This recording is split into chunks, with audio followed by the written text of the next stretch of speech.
look beautiful.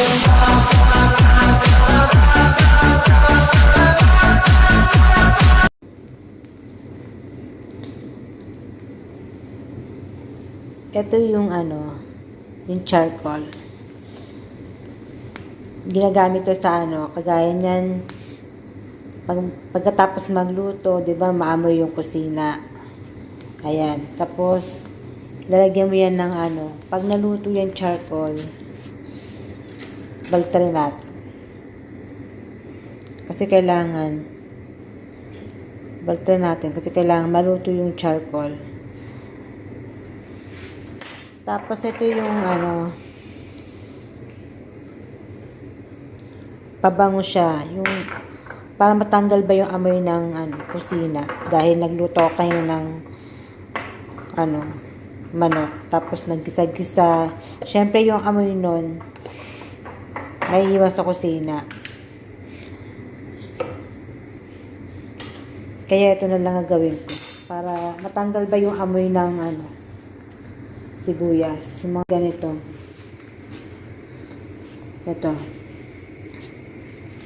para siya insenso, tapos mabango.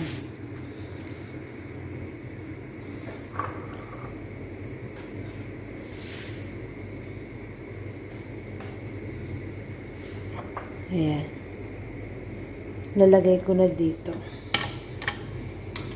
Ayan siya. Tapos lalagyan ko ng tawag na ito. Mabango siya, hindi man siya insenso. Pangalan. May tawag siya sa Arabic. Hanggang dikit-dikit. Malagkit kasi dikit-dikit siya eh. Meron siya ibang klase. Merong black. Ano ba ito? Mga sambo. Ayan. Tapos uusok siya. Ayan. Yung amoy na ito yan, magano siya, kaya mabango. Ang likot naman ang camera ko. Mabango na siya.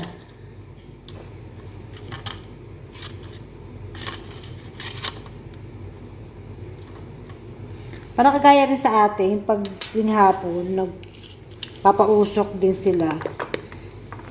Tapos bawang ginagamit. Ganun dati yung mama ko ginagawa niya. Naalala ko yung bata pa ako. Tuwing hapon, bago mag alas 6. Ito.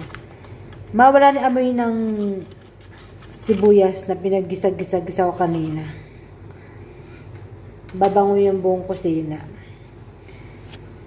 Ganito yung mga technique nila rito kapag may mga may bisita, ganun ang ginagawa nila. Ilagay sa sala. Ayan, ganyan. Para mawala lang yung amoy ng kusina na nagluto-luto ka. Kailangan natin yan, sa hangin.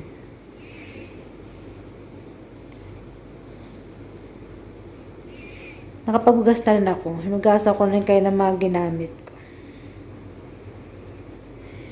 Ayan.